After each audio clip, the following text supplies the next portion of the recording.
I still had the hospital bracelet on my wrist when my own brother fired me. Nobody tells you that you can be holding the worst weeks of your life in your body, the smell of that ward still on your clothes, and walk straight into something even worse. I hadn't slept in a real bed in 19 days. My little boy had been in that room the whole time, hooked up to machines that beeped in a rhythm I started hearing in my sleep. I learned to live on bad coffee and the sound of his breathing. When the doctors finally said he was stable, that we could take him home soon, I cried in a hospital stairwell like a kid. Then I did the thing I thought a good son and a good employee was supposed to do. I went back to work. It was my father's company. I want you to understand that before anything else, my dad built it from nothing, and I had given it 16 years of my life. Early mornings, weekends, the calls I took at the dinner table while my wife went cold across from me. That place had my fingerprints on every wall. So when I walked in that morning, still wearing yesterday's shirt, my backpack still on my shoulder because I hadn't even stopped at my desk, I expected something. A hand on the shoulder. Somebody asking how my son was doing. What I got instead was the door to my father's office, open, and my younger brother sitting behind my father's desk like he'd been born in that chair. He looked up at me, and he smiled. Not a nervous smile. Not a sorry one. The kind of smile a person gives you when they already know how a thing is going to end and you don't. "You're fired," he said. 2 words. Like he was reading the weather. I stood there with the bracelet still on my wrist, waiting for the punchline, waiting for my father to step out from somewhere and say it was a sick joke. He didn't, because it wasn't a joke, and it wasn't sudden either. I just didn't know yet that this had been written months ago, with a signature I never saw, while I was sleeping in a chair next to my son. Let me take you back to the beginning, because this didn't start in that office. We came from nothing. I need you to feel that, because it explains everything that came after. My father started the company out of the back of a truck. Literally. He hauled materials for other people until he saved enough to stop hauling for them and start hauling for himself. I remember being 7 years old and falling asleep in the passenger seat while he made deliveries past midnight. I remember the smell of him when he came home, diesel and sweat and cold air, and how he'd kissed the top of my head thinking I was asleep. We didn't have money. We had him working himself into the ground so that one day we might. My mother kept the books at the kitchen table. The bills went in one pile, the maybe next month pile went in another, and she'd sit there with a cigarette she never lit, just holding it, doing math that never quite worked out. I learned what shame smelled like in that kitchen. It smelled like off-brand everything and a phone that got shut off twice a year. I was the older one, so I became the one who helped. When I was 14, I was loading trucks on Saturdays. When I was 16, I was doing invoices because I was better with numbers than my dad was. Nobody asked me if I wanted to. It just became who I was. The reliable one. The one who stayed. And then there was my brother. He came along when I was almost 6, and from the very first day, he was the soft one. The one my mother held a little longer. I don't say that with hate. I say it because it's true, and because it took me 40 years to understand what it cost me. He was charming before he could even talk. He had this way of smiling that made grown adults forgive him for anything. Where I was the kid who fixed things, he was the kid who got fixed for. He never loaded a truck. By the time he was old enough, my father had decided his younger son was made for something better than the warehouse. "He's got a head for the big picture," Dad used to say. Meanwhile, I was in the back with the calluses and the spreadsheets, keeping the lights on, and somehow that was just expected of me. No applause for the one who shows up every day. We only clap for the one who shows up sometimes and makes it look easy. I told myself it didn't bother me. I told myself somebody had to be the steady one, and I was proud to be it. That's the lie the reliable ones tell themselves their whole lives. We confuse being needed with being loved. We think if we just hold enough weight, eventually someone will notice how strong we had to be. Nobody ever does. They just hand you more. My brother went off to a good school on money my work helped bring in. He came back with a vocabulary full of words like leverage and optics and brand. I came back from a delivery run with grease under my fingernails. He'd talk in meetings, and my father would lean forward like he was hearing music. I'd put the actual numbers on the table, the ones that paid for the music, and Dad would nod once and move on. Here's the thing I want to be honest about. I love my brother. For most of my life, I really did. When he got married, I gave the speech and I meant every word. When his first deal fell through and he showed up at my door at midnight half drunk and scared, I sat with him until the sun came up and I never told a soul. That's the part that still cuts. I protected him. I covered for him.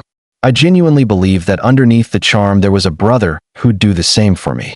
So when my dad's health started slipping 2 years ago, and the question of the company's future started hanging in the air at every family dinner, I wasn't worried. I was the one who'd given my life to that place. I was the one who knew where every dollar went. If it came down to who deserved to carry what our father built, the answer seemed obvious to me. That was my first mistake, thinking deserving had anything to do with it. Because while I was being the reliable one, the way I'd always been, my brother was doing the thing he'd always been better at than me. He was being liked, and he was paying attention to something I never thought to watch. He was watching where the power actually lived. Not in the warehouse, not in the numbers, in the room where my father signed things. And he was about to make sure his name was the only one on the paper. But I'm getting ahead of myself. Because before any of that, my son got sick. And everything I thought I understood about my family was about to come apart in a hospital hallway. The call came on a Tuesday. I still hate Tuesdays. My wife's voice was doing that thing where it's calm on purpose, which is somehow worse than panic. She said our son had a fever that wouldn't break, that she was taking him in, that it was probably nothing. It wasn't nothing. By the time I got to the hospital, they'd already moved him to a part of the building you don't want to know exists until you're standing in it. There were words being said over my child that I'd only heard on television, and a doctor was looking at me with the careful face they teach them to make. I'm not going to lay the whole thing out for you. Some of it I still can't say out loud. What I'll tell you is that for 19 days, my entire world shrank down to the size of a hospital room. I learned the night nurses by name. I learned which vending machine took crumpled bills. I learned how to sleep sitting up in a chair built by someone who clearly never had to sleep in it. And I learned a kind of fear that doesn't leave you even after the danger passes. It just moves into the house and unpacks. My wife and I traded shifts, so one of us was always there. We barely spoke when we passed each other in that hallway, because there was nothing to say that wouldn't break us. She'd squeeze my hand. I'd squeeze back. That was the whole conversation. That was our marriage that month. Two people taking turns holding the same fear, so the other one could go shower and cry in a parking lot. I called my father once, early on. I told him what was happening.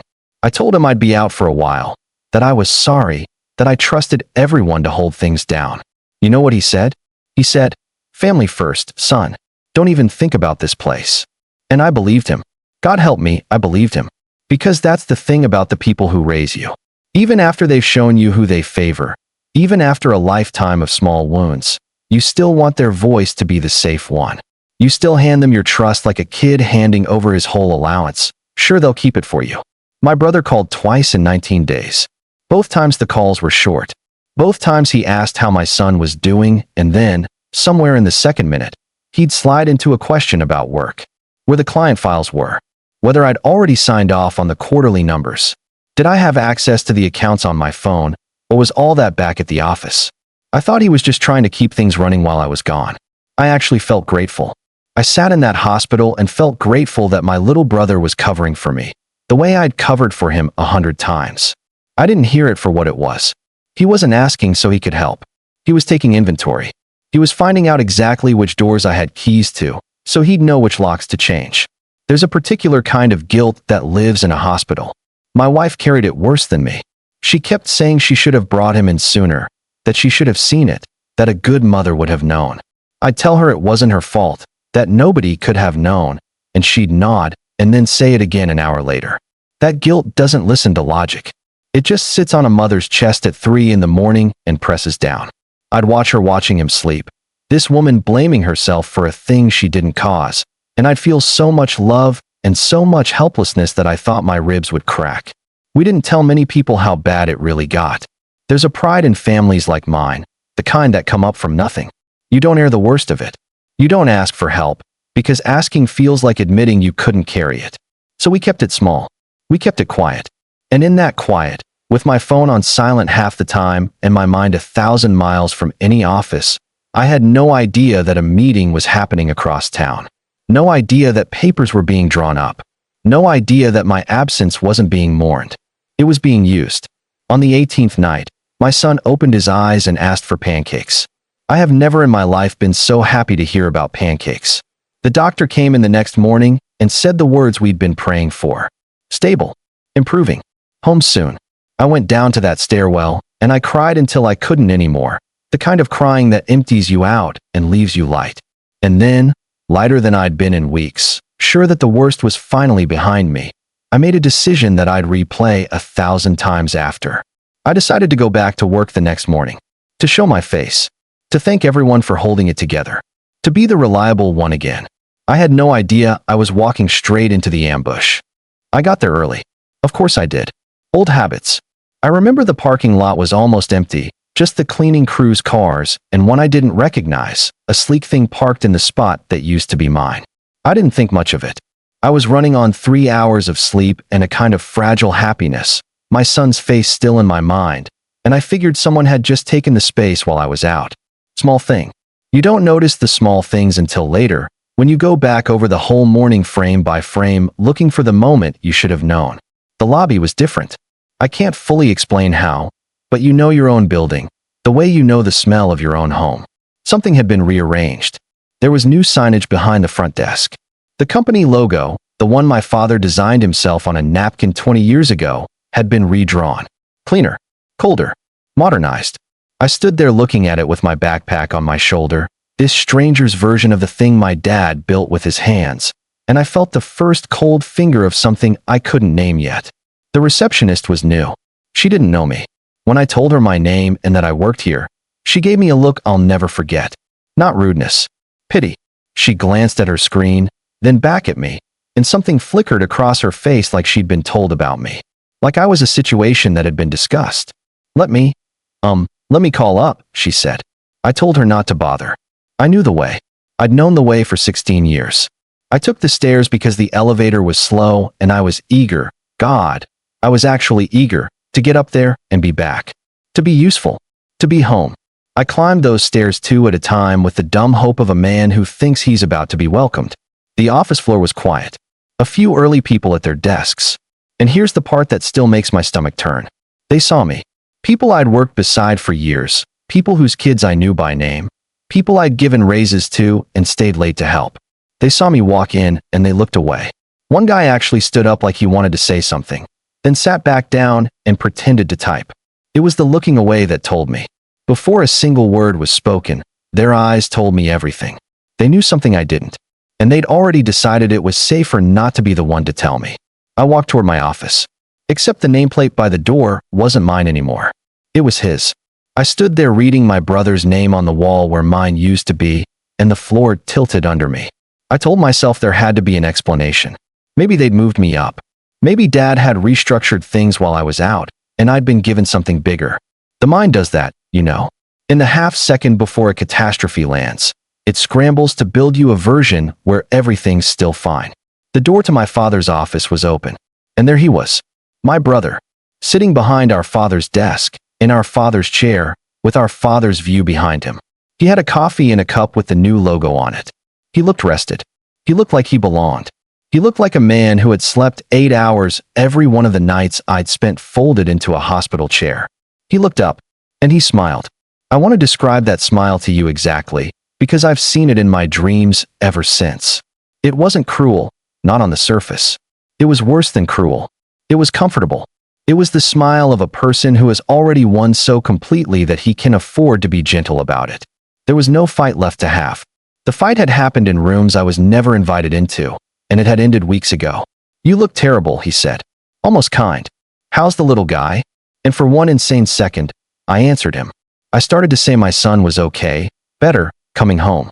Because some part of me was still his brother, still standing in the family, still inside the version of the world where we loved each other. He let me get halfway through it. Then he set down his coffee and folded his hands on the desk that should have been part mine, and he said the words, "You're fired." I heard them. I just couldn't make them mean anything. It was like he'd spoken in a language I used to know. "What?" I said. Not even a question. Just a sound. He leaned back. Comfortable again. "It's already done," he said. "Signed off. You're not on the company anymore." And then, with the patience of a man explaining something to a child, he added the thing that broke the last bone in me. Dad agreed it was best. Dad agreed. 2 words inside 2 more words, and my whole life rearranged itself around them. Dad agreed. I left that office. I don't remember deciding to. One second I was standing there, And the next I was back in the stairwell where, just hours of my life ago, I'd cried out of relief about my son. Now I was holding the railing because my legs weren't sure they wanted to keep me up. Same stairwell. Two completely different men standing in it. I called my father from that stairwell. He didn't pick up. I called again. Nothing. I texted him, my thumbs shaking, just 3 words. Is this true? He read it. I watched the little word change to read, and then I watched nothing happen for a very long time. No reply. The silence was the reply. After a lifetime of him being the voice I ran to, my father's answer to the worst moment of my adult life was to leave me on read. I want to tell you I stormed back up there and flipped the desk. I didn't. That's not how it goes in real life. In real life you go quiet. In real life the shock is so total that you just gather your things, except you don't even have things anymore, because someone already cleared out your desk while you were gone. That's the detail that finally made it real to me. I went to my old desk, and the drawers were empty. Not messy. Empty. Someone had packed me into a cardboard box that was now sitting by the mailroom with my name written on it in marker, in handwriting I didn't recognize. 16 years of my life fit in one box, and somebody else's handwriting. I carried that box out past the people who wouldn't look at me, past the new logo, past the receptionist who gave me that pitying flicker again. And I sat in my car in the parking lot, in a spot that wasn't mine, holding a box on my lap like an idiot, and I called the one person I had left. My wife answered on the first ring. She was at the hospital. I could hear the machines in the background, the sound that lived in my bones now. She heard my voice and she knew immediately something was wrong. I told her. I got maybe 4 sentences out before I couldn't anymore. You know what she said? She didn't say it's going to be okay. She didn't say anything about the company or the money or what we do now, even though we both knew we had a child with hospital bills the size of a house. She just said, very quietly, come here. Come be with him. The rest can wait. And that, right there, was the first crack of light. Because I realized in that car that I had spent my whole life being the reliable one for people who'd just thrown me away in a cardboard box. And the one person who actually needed me, the one person whose love had nothing to do with whether I was useful, was waiting in a hospital room asking me to just come home to what was left of my family. So I did. I drove back to the hospital. I left the box in the car. And I spent that afternoon on the floor of a hospital room building a blanket fort with a 5-year-old who had no idea his father had just lost everything, and who only cared that his dad was finally there to play. For a few hours, I let it go. I let myself just be his father. That mattered more than any of it. I want you to hear that, whoever you are, whatever they've taken from you. The people who measure you by what you produce are not your people. I found that out in the worst week of my life.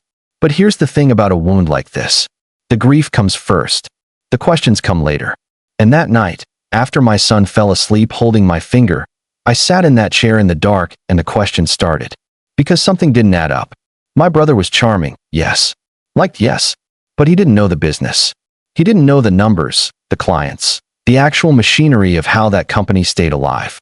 There was no version of reality where my father, who built that place from the back of a truck, who knew exactly how much my work held it together, would simply hand it all to the son who'd never once loaded a truck. Not unless something else was going on. Not unless someone had given him a reason, or shown him something, or told him a story about me that I didn't know had been told. And then I remembered my brother's phone calls. The ones in the hospital. Where are the client files? Did you sign off on the numbers? Do you have access on your phone? He hadn't been covering for me. He'd been building a case. The next morning, instead of grieving, I started doing the one thing I was actually good at, the thing they all forgot I could do while they were busy charming each other. I started looking at the numbers. And what I found in those numbers was so much worse than getting fired. Here's what people forget about the reliable one. We keep copies. Not out of suspicion. Out of habit. 16 years of being the person who fixes the mess teaches you to keep a record of everything. Because someday someone's going to ask where a number came from, and you'd better be able to show them. So even after they emptied my desk, even after my name came off the door, there were things they couldn't reach. Old emails on a personal account. Spreadsheets I'd backed up because backing things up was just who I was. Statements I'd saved going back years. I sat at my kitchen table that next morning, the same kind of table my mother used to do the bills at, and I started pulling threads. My wife had taken the early shift at the hospital, so I could do this. She kissed my forehead before she left and said, "Find out the truth. Then we'll know what we're dealing with." That woman. I married up, and I know it. The first thing I noticed was the timing. My brother said the decision was already signed off. So I went looking for when. And when I cross-referenced what I could see of the corporate filings, the changes to who controlled what, the dates didn't match the story I'd been told. This wasn't decided while I was out for 19 days. The paperwork had been started months before my son ever got sick. Months. Back when everything was normal, when I was still showing up every day, still being told I was the backbone of the place. While I was doing that, in some office I was never invited to, the machinery to remove me was already turning. My son getting sick didn't cause this. It just gave them the perfect window. I was gone, distracted, grateful, easy to handle. They didn't create the opportunity. They just waited for one. And a sick child is a hell of an opportunity for a patient man. That was the first gut punch. The second one was the money. I started going through the financials, the real ones, the ones I knew by heart. And things were wrong. There were transfers I didn't recognize. There were consulting fees paid out to a company I'd never heard of, set up about a year and a half ago, right around the time my brother started talking so much about the big picture. The numbers weren't huge on any single line. That's how you hide it. You don't take $1 million at once. You take a little, over and over, dressed up as fees and services and advisory costs, until it adds up to something that should have set off every alarm in the building. Except the person who'd have caught it, the person who actually read every line, was either at a warehouse, or at a desk being told he was appreciated, or, finally, in a hospital. Me. I was the alarm. And they'd spent a year and a half quietly walking me out of the room before they did the thing that needed me gone. I sat there with my coffee going cold, and I felt sick in a way that had nothing to do with my brother's smile.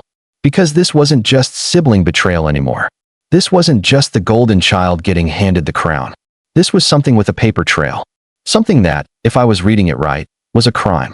And my father's company, the thing he bled for, the thing that smelled like diesel and his late nights and our way up out of nothing, was being hollowed out from the inside, while everyone admired how good my brother looked in the chair. An empty company. That's what he'd actually won.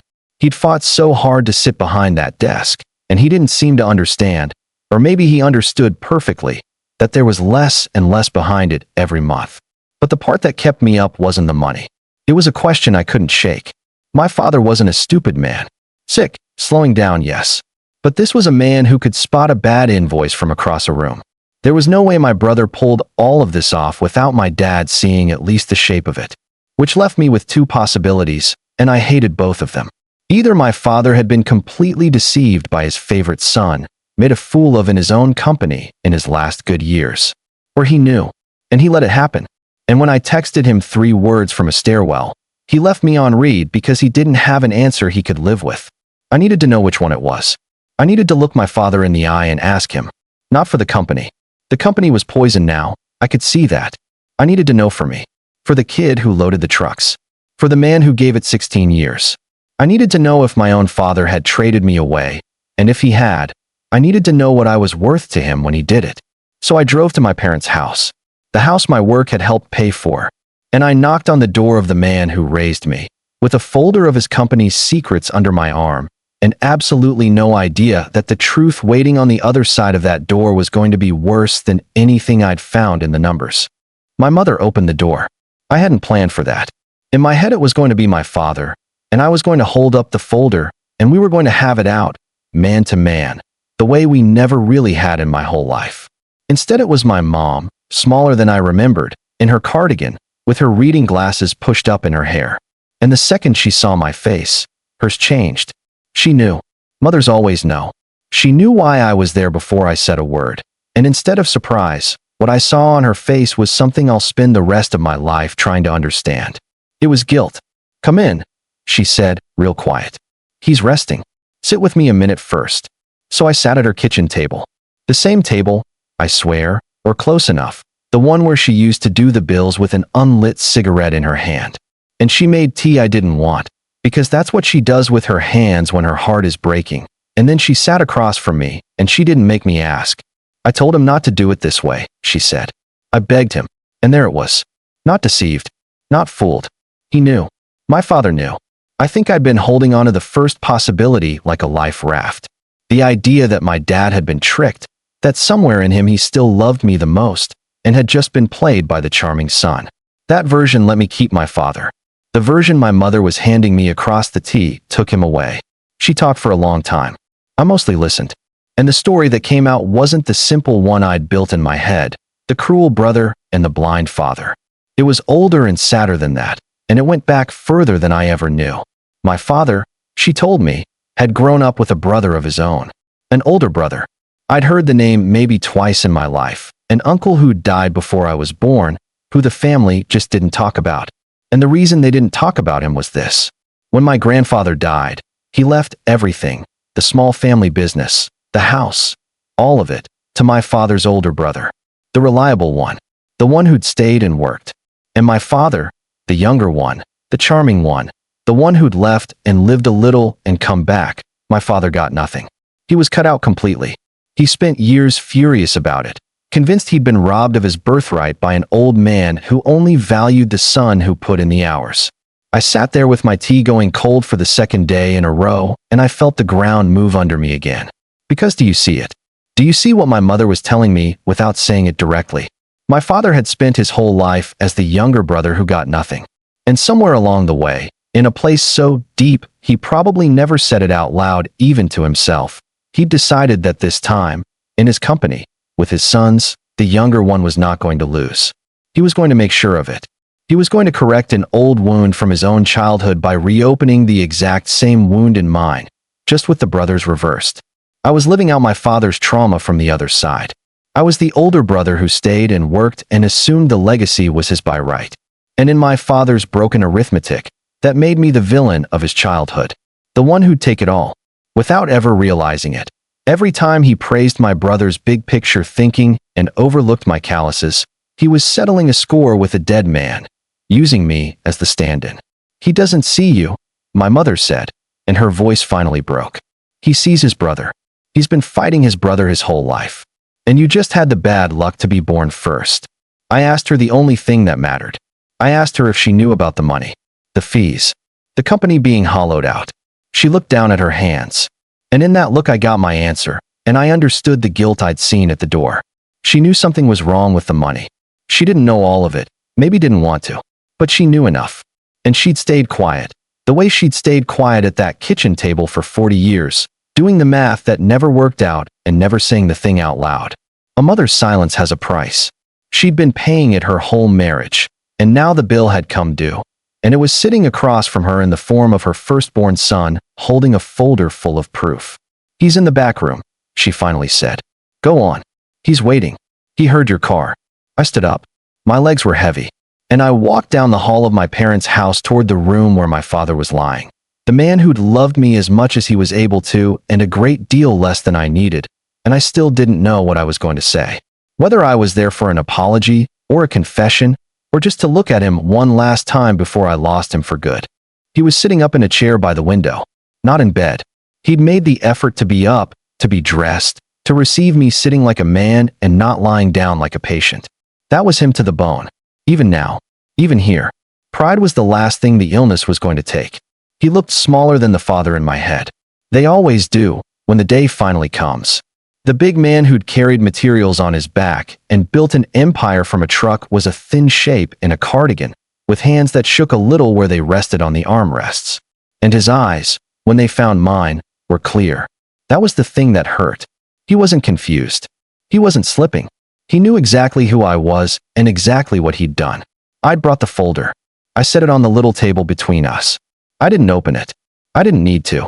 He looked at it, then at me, and something in his jaw tightened. Your mother talked to you, he said. She did. He nodded slowly, looking out the window. And for a long moment neither of us said anything. Two men who'd never been good at saying anything, sitting in the loudest silence of my life. I'd come there with a speech. I'd rehearsed it in the car. All the things I'd carried for 16 years, every overlooked Saturday, every time he leaned forward for my brother's words and nodded past mine. The hospital, the cardboard box, the smile. I had it all loaded and ready. And sitting in front of him, watching his hands shake, I couldn't fire a single round of it. Because here's the cruel thing nobody warns you about. You can spend your whole life waiting to finally confront the person who hurt you. And then you get there and they're old and dying and small, and the anger has nowhere to land.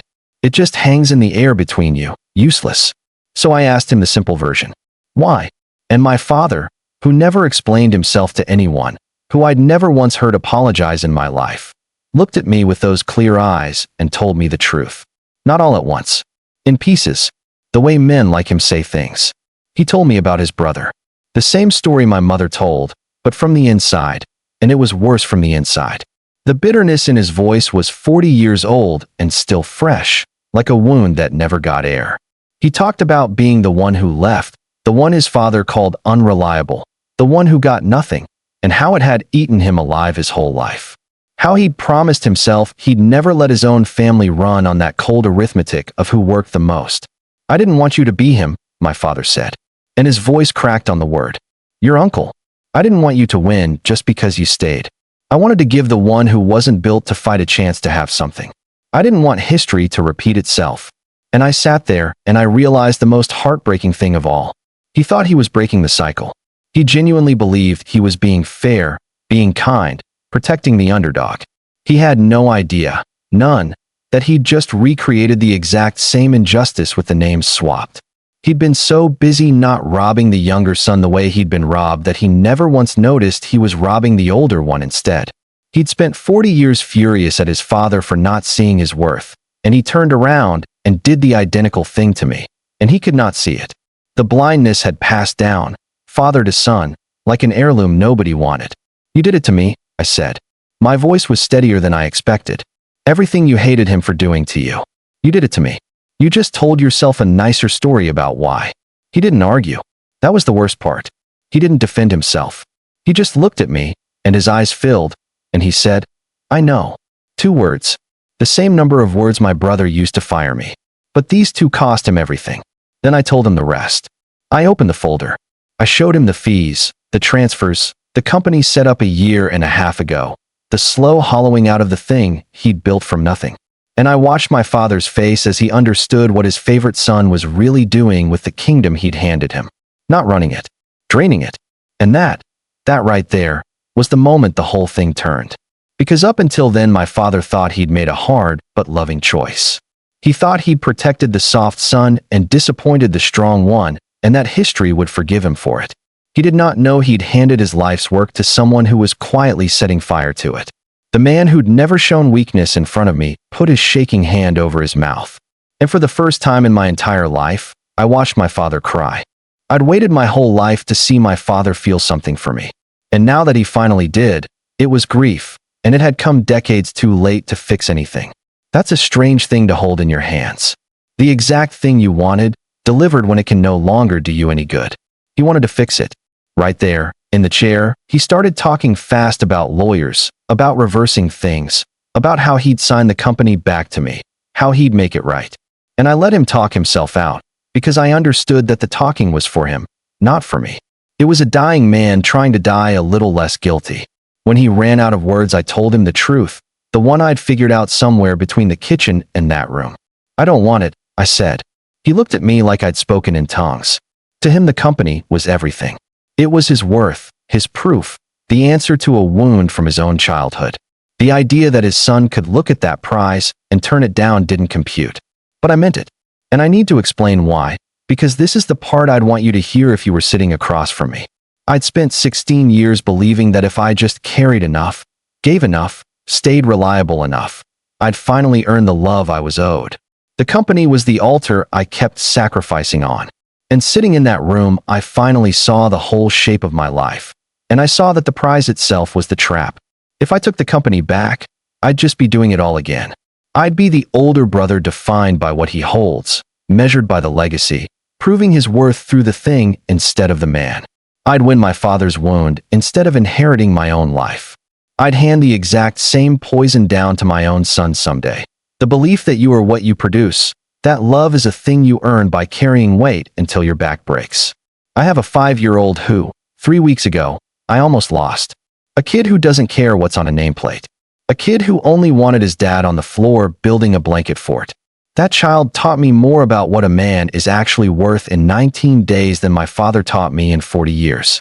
I was not going to spend the rest of my life chained to a desk to win the approval of a man who only saw his dead brother when he looked at me. I was done paying for a war that started before I was born. Now, I want to be honest with you, because these stories usually lie about this part. People will tell you to just forgive and walk away clean. It's not that simple. There's a difference between the forgiveness that's possible and the forgiveness that's necessary, and they are not the same thing, and anyone who tells you they are has never been hurt like this. The forgiveness my father wanted, the kind where I tell him it's okay, where I absolve him, where we hug and the past dissolves, that one wasn't available. I couldn't give it. It would have been a lie, and we'd told enough lies in that family. What he did, knowing or not, broke something between us that doesn't grow back just because he's dying and sorry. Some things you don't get to undo by feeling bad at the end. But there's another kind of forgiveness, and that one I did reach for, and it had nothing to do with him. I forgave him for me, not so he could feel better, so I could put it down, so I could stop carrying the question of whether I was good enough into every room for the rest of my life.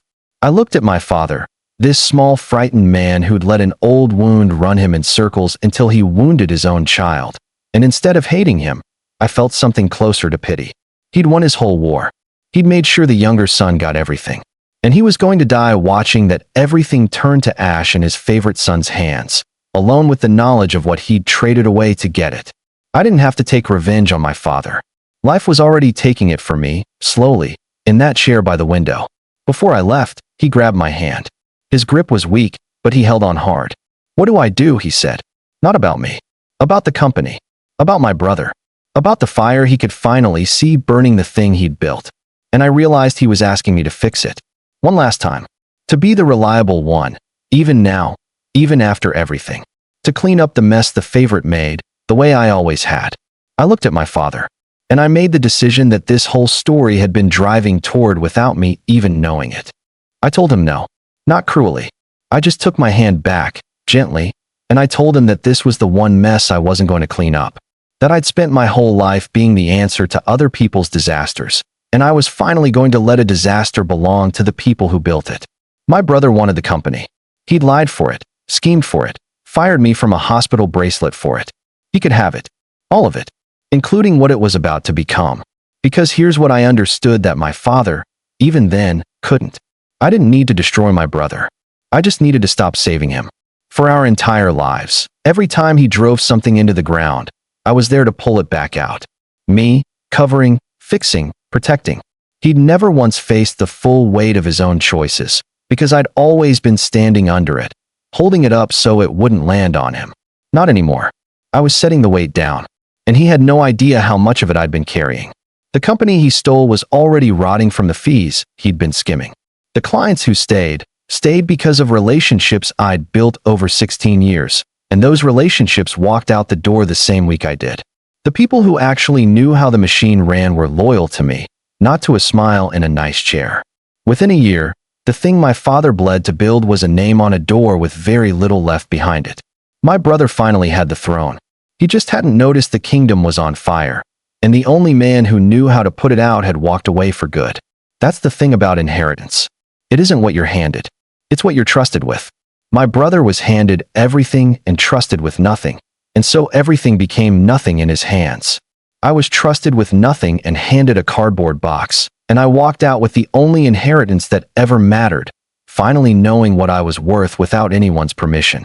If you've made it this far with me, if you've ever been the reliable one, the one who stayed, the one who got handed the box while someone else got handed the crown, then do me a favor. Subscribe and stick around, because these are the stories I tell here, the real ones, about the families we come from and the weight we put down to finally become ourselves. You're not alone in this. There are more of us than you'd think. My father passed 4 months later. I was there at the end. Not because I'd forgiven everything, because I hadn't, and I told you I wouldn't lie to you about that. I was there because a man should not die alone, even a man who got it that wrong. And because being the kind of person who shows up was never about him. It was about who I am. I held his hand when he went. We didn't say much. There wasn't much left to say that the silence didn't already hold. My brother didn't come to the funeral. He was in meetings, apparently, trying to save something that couldn't be saved. The favorite son missed his own father's burial because he was too busy losing the thing he'd betrayed his family to get. I stood at that graveside with my wife on one side and my son on the other. My boy healthy now, running around between the headstones the way kids do, not understanding death yet, just glad to be outside. And I thought, this is it. This is the whole inheritance. Right here. This kid alive. This woman, who told me to come home when home was all I had left. This is what my father never figured out how to value, and what I almost didn't either. I drove past the old building a while ago. The logo's different now. Somebody bought the name. The new owners don't know that a man started it out of the back of a truck, kissing his sleeping son's head at midnight, dreaming of giving his kids more than he had. That is how it goes. The things we tear each other apart to possess, the world forgets them in a season. The people we tear apart to get them, we don't get those back. My son asked me the other day what I do for work now. I do something small, something mine, something with no nameplate worth fighting over. I told him I help people, and that I'm home for dinner every night. And he said okay and went back to his drawing, completely satisfied, because that's all a kid actually needs to hear. Dad's here. Dad's home. I used to think being chosen was the most important thing in the world. I spent 40 years trying to be chosen by a man who couldn't see me. It turns out the thing I was looking for that whole time, I had been giving to my own son all along. I wasn't the favorite. I never will be. And sitting here now, with my boy asleep down the hall, I've finally stopped wishing I had been. Let me ask you something, and I really do want to know. If your own family handed everything to the one who hurt them and nothing to the one who showed up, could you ever truly forgive them? Not for their sake. For yours. Tell me in the comments. I read every one.